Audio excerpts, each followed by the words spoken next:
What's going on, everyone? Darkside Phil here. Today is October 2nd, 2012, and welcome to Release Day Unboxing. And for the very first time, I'm going to kind of call this the ultimate unboxing, okay? And the reason I'm saying that is because I'm taking the big retail release from this week, and I'm going to be unboxing all three versions of the game.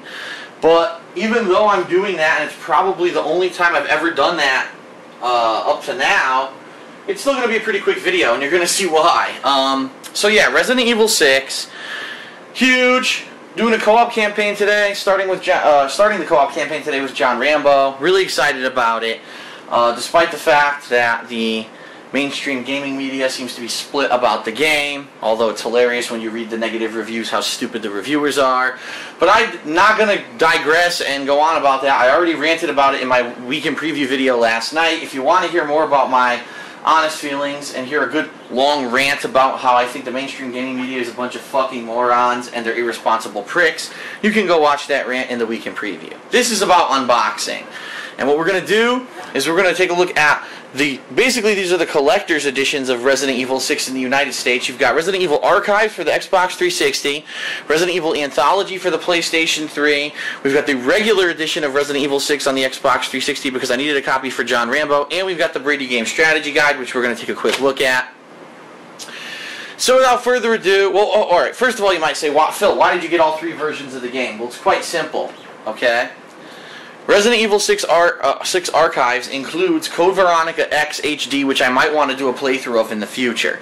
I'm actually planning next year that during downtime, similar to how I did this year with Grand Theft Auto and with other stuff, I may do a Resident Evil marathon where I go through the classic Resident Evil games. And so what I would really want to do there is start with Resident Evil 1, 2, 3, and probably Code Veronica, and possibly Resident Evil 4. And if I did all those games, okay, obviously I would need the versions of those games. But the problem is what they decided to do with these two titles is separate what actually comes with each one and make it completely different. And the reason they did that is because some titles are readily available to download on the Xbox 360 over Xbox Live right now. Some of the games are already on PlayStation Network because they're considered PS1 classics, and so they've been up there available for download for quite some time, and so the versions are completely different. So not only did I decide to get, you know, these games because I wanted to kind of cover the whole length of the entire Resident Evil series, as you'll see once we go through these,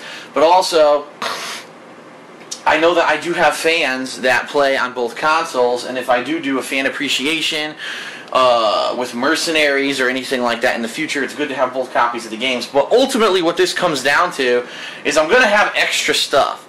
Do I need a copy of Resident Evil 4 on both of these? Absolutely not. Do I need a copy of Resident Evil 5 Gold on both of these? Absolutely not. So there's going to be some overlap between the games, and eventually what it's going to come down to is I'm going to be doing giveaways where I give away the codes to download those games, and I think people will really enjoy that. More on that as the hardcore gaming season of 2012 progresses. I have no set concrete plans yet on how I'm going to be doing that. Maybe I'll actually add a couple weeks to the hardcore gaming season giveaway and do it that way. I'm not positive, but I guess we'll see. Okay. So, first let's unbox the standard Resident Evil 6, okay? No hope left, the world is in turmoil, the C virus has spread to epidemic proportions, the bioterror threat looks to lead humanity into a chilling end of days. When all the goodbyes have been said and all hope seems lost, one final struggle begins, featuring 4 unique scenarios and 4 gameplay styles. Enter the darkest corners of the world alone or with up to 4 players online. Now what they mean by that, okay, is that, I'm going to open that up there, is that first of all, it is true. Look, remember last week we were questioning, did they change the back of the Xbox games? The answer is yes, they have. They've made it even more confusing because there's no more orange and green. Now it's all green, and now it's hard to tell if the game's multiplayer or not and how many players and blah, blah, blah. But anyway, well, the reason that it says 4 campaigns is because there are 4 campaigns. There's 4 campaigns in this game. There's the Jake campaign, the Leon campaign, the Chris campaign, and then once you've beaten all those, apparently the final campaign in the game is Ada Wong. and Ada Wong's campaign is completely single player, which is going to frustrate some people because you bought the game to play co-op. You know, a lot of people are like, oh, this is a co-op only game. This game will be extremely good or better if you experience it in a co-op setting, and then they throw in a single player campaign. Whatever. I don't know what they were thinking. Maybe it'll have a cool climactic ending that's similar to previous Resident Evil games because you're playing it by yourself. I don't know. People always yell about that stuff. Anyway, so, pretty basic. You got your ad for Resident Evil Damnation, which is a CG motion picture on the left. This is really interesting. No instruction booklet whatsoever, and all of those epilepsy warnings and your warranty advisory and stuff is on the flip side of the manual. I'm sorry, the flip side of the actual game insert. As you can see, it's all the rules and shit are behind there, which is like, whoa, they never do that. So Capcom says, we can spend extra money to advertise our new movie, but we can't spend the time to actually give you an instruction manual, which is pretty funny. You get your game disc on game 1, and then this is funny too. The game 2, or disc 2, isn't even the game. Disc 2 is the voiceover pack. If you want to play the game in French, Italian, German, and I don't know what the last one is. I think it might be maybe Spanish, but you're kidding me. You couldn't fit the extra voices onto one disc, and you had to double your production cost to put an additional disc into the game. My other question here is, who the fuck uses those voiceovers? Like, maybe 1% of the customer base? So if you really want to, you know, cut costs, well, if you're only going to piss off 1% of your customer base by not dubbing the game in these languages, then fucking don't put this disc in. Fuck it. Who cares? Seriously. Like, most people still play these games in English, and then they read the subtitles in their own language. They don't listen to these dubs. This is so pointless. This is one of the most pointless things I've seen in gaming in a long time. A separate disc just for the voiceovers. That's really stupid, okay? Resident Evil Archives, which is basically the collector's edition of the game for the Xbox 360. And what they're showing you here is it's funny because they show you here, oh look, there's 3 vouchers inside. Well, guess what, there aren't, and you're going to see what I mean. And there's also the movie Resident Evil Degeneration on a DVD, okay?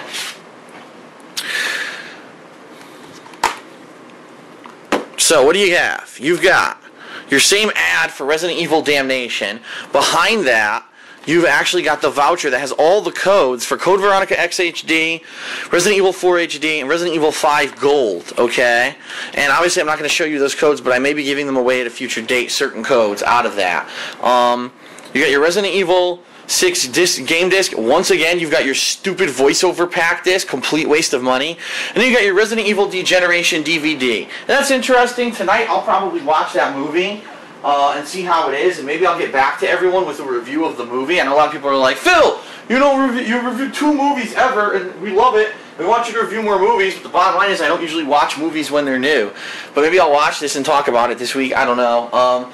Little disappointed, honestly, because it is on regular DVD, but I kind of expected that simply because Xbox 360 doesn't have a built-in Blu-ray player like the PlayStation 3 does.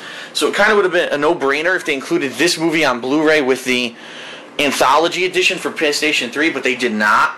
You can only get this movie by buying it separately on Blu-ray or by getting this this Archives for 360, but then you get it on a regular DVD.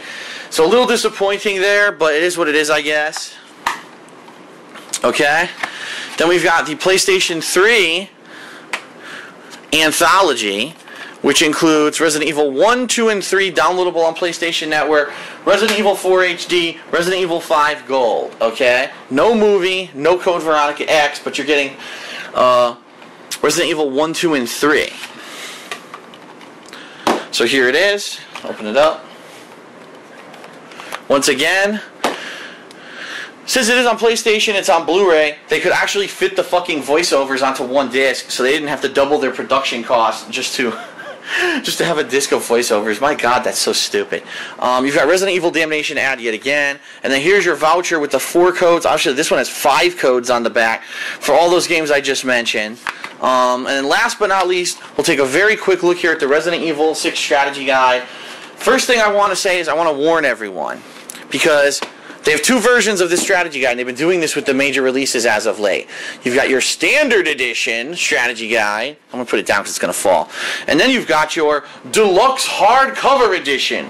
And once again, I do this every time I see this. I walked into the store, and they did this with Borderlands 2, and I did this with Resident Evil 6, and I said to the store manager, what's the difference? Because the standard edition, as you can see, costs $21.99, pretty pricey, and the hardcover edition, which is supposed to be the collector's edition, costs $35.99. So you're talking a $15 difference between the two games, roughly, okay?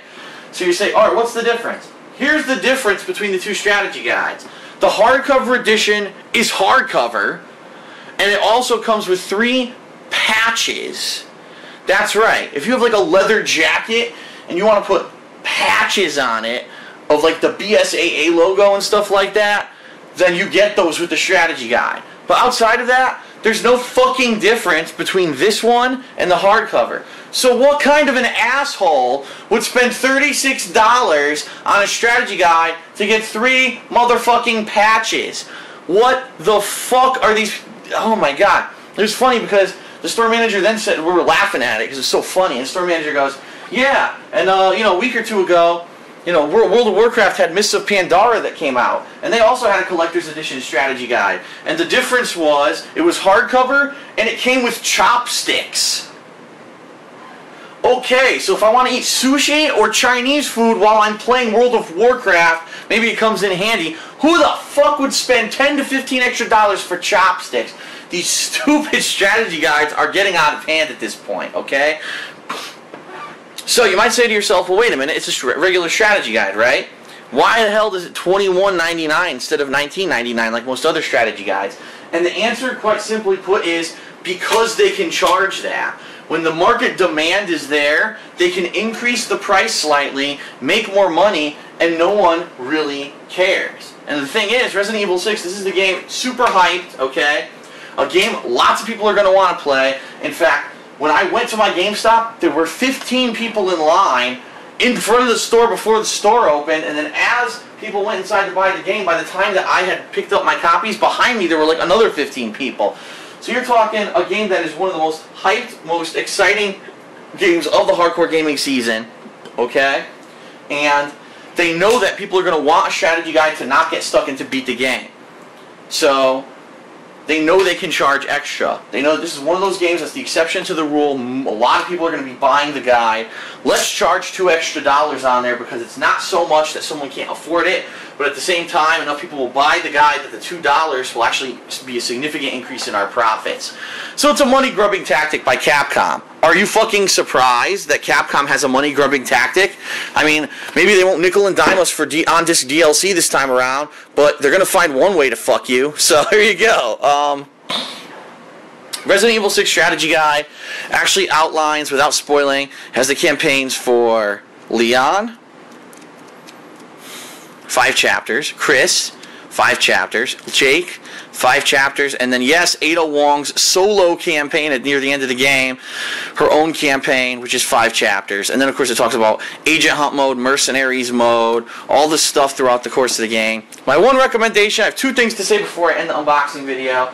Number 1, it seems like the number 1 complaint of the mainstream gaming media who have been reviewing this game is that there's not enough ammo.